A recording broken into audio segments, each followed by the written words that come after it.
রাজ্য সরকার চাইছে কৃষকদের আয় দ্বিগুণ করতে। রাজ্য সরকারের উদ্দেশ্যকে সাফল্যমণ্ডিত করতে প্রতিনিয়ত কাজ করে যাচ্ছে জুলাইবাড়ি কৃষি দপ্তর।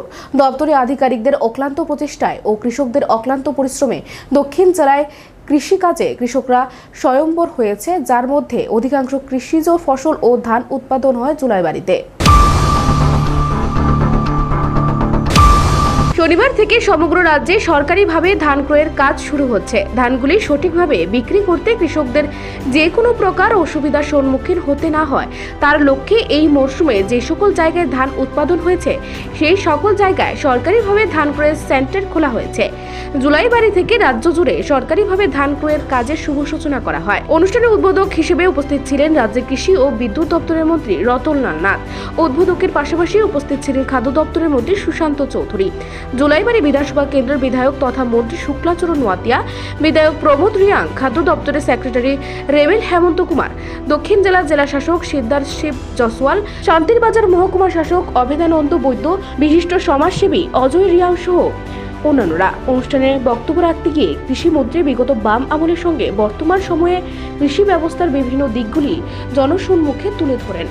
কৃষিমন্ত্রী জানান, বিগত বাম আমলে কৃষকদের কোনো প্রকার উন্নয়ন করা হয়নি। বর্তমান সময়ে কৃষকদের উন্নয়নের পাশাপাশি কৃষকদের উৎপাদিত ফসল সরকারিভাবে ক্রয় করা হচ্ছে ও আনারস থেকে শুরু করে কৃষকদের উৎপাদিত বিভিন্ন ফসল দেশের বাইরে প্রেরণ করা হচ্ছে। রাজ্য সরকার সর্বদা কৃষকদের উন্নয়ন স্বার্থে কাজ করে যাবেন বলে জানান কৃষিমন্ত্রী।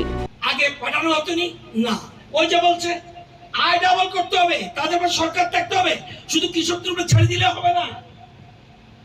এই জন্য আমাদের সরকার একের পর এক সিদ্ধান্ত নিচ্ছে এবং এই পরশুদিন আমি আবার যাব। আমরা গতবার আনারসের জন্য আমরা দিল্লি হাটে বায়ার সেলার্স মিট, অর্থাৎ আমাদের রাজ্যের বিক্রেতারা থাকবে কয়েকজন আর সেলার থাকবে, সরকার অ্যারেঞ্জমেন্ট করে দিচ্ছে, সেখান থেকে অর্ডার পায়। এরপর আমরা বেনারসে করেছি।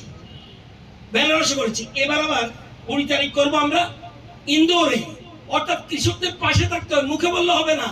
ও জার্মান গেছে। জার্মান কোথায়? জার্মানে সেখানে জানেন জার্মানে কি হয়েছে? অর্গানিক আইটেম 158টা দেশ পৃথিবী জড়ো হয়েছে। এটাকে বায়োফ্যাক বলে, জার্মানের বায়োফ্যাক বলে। সেখানে আমরা গেছি, গিয়ে কি লাভ হয়েছে বলতে পারেন? কি লাভ হয়েছে? বার্ড আই চিলি, যেটাকে ধান্না মরিচ বলেন। আমাদের রাজ্যে ধান্না মরিচ খুব ডিমান্ড। কত মেট্রিক টন পেয়েছি? 20 মেট্রিক টন অর্ডার পেয়েছি।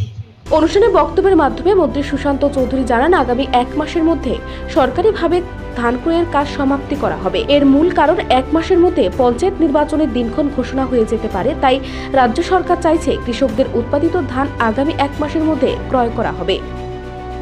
নিজস্ব প্রতিনিধি রিপোর্ট, এশিয়ান টাইমস।